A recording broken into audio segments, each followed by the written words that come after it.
Do you need to worry if you bought on the peak hype? What's up, pirates? Today, we're going to talk about why One Piece cards are losing value, and we're going to answer this question. Is One Piece TCG done for? When every sealed product is falling and cards are diving, it's hard not to panic, even if you're here for the long term. But what are the actual reasons we're experiencing this? And is it normal for a market to have a pullback? Let's dive right in. First, the scalpers are moving to other TCGs. When opportunity seems nowhere to be found and people are being priced out, they move to other assets. Just like in stocks, if Nvidia pumps, people will sell to jump on related assets. Another example is Bitcoin. When Bitcoin bull run happens, altcoin pumps after. People who just joined for profit are now in Dragon Ball, pumping their bags. But what are the pros actually doing? Some of them go back to Pokémon, while others retain to One Piece TCG. Chasing shiny objects can bring you short-term profits, but life-changing wealth is achieved on long-term strong assets. Number 2 is post-anniversary effect. Every anniversary hypes up One Piece TCG, but each event has a market slowdown, and yet people seem to forget this pattern every single time. The best time to enter the hobby is when no one is talking about it. I've been caught up in OP01 hype and was left holding the OP02 for years. That's why when first anniversary happened and prices are pumping crazy, like what happened in OP13, I knew that I shouldn't FOMO on the next set OP06 at ridiculous prices. Last month, I made a video on my exit strategy on One Piece TCG. I broke even but did not exit the hobby. Now, all of my collections are in profit. If the market tanks, I don't need to panic sell them. But do you need to worry if you bought on the peak hype? It depends. If you watch my other videos and follow my rules, like only buy English cards, rarities must be SP and above, and only buy popular characters, you are safe. Even if the market tanks,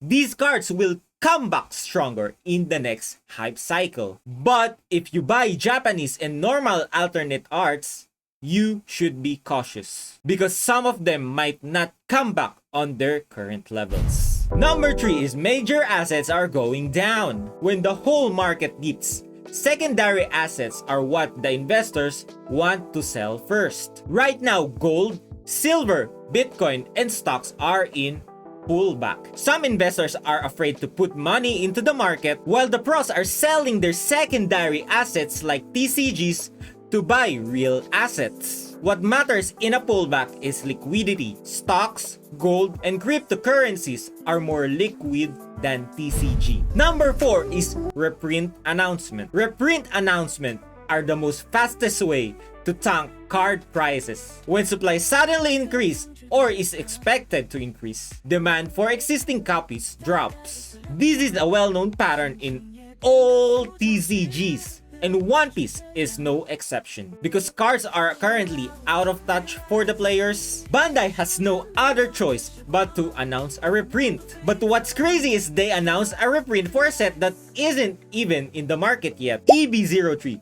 has tanked for $700 and now currently sits at $400. But here's the deal, these announcements are really important for the game. While scalpers are panicking, investors and collectors use this opportunity, especially if you believe in the set for the long term. Number 5 is Paul D. Logan effect. I love this guy because he always gives me the top signal every single time. When a high-profile influencer enters a hobby and it goes viral, history tells us exactly what to expect next. A hard pullback. When Logan entered the Pokémon scene in 2020, what happened? Yes, peak hype, then hard pullback. When he entered the NFT space through CryptoZoo in 2021, what happened? Peak hype, then the NFT market collapsed in 2022. Now, he entered the One Piece TCG in 2026. Then this pullback happened. Although the prices might tank even more, the One Piece TCG market isn't done. It's just going through a very predictable cycle that every major TCG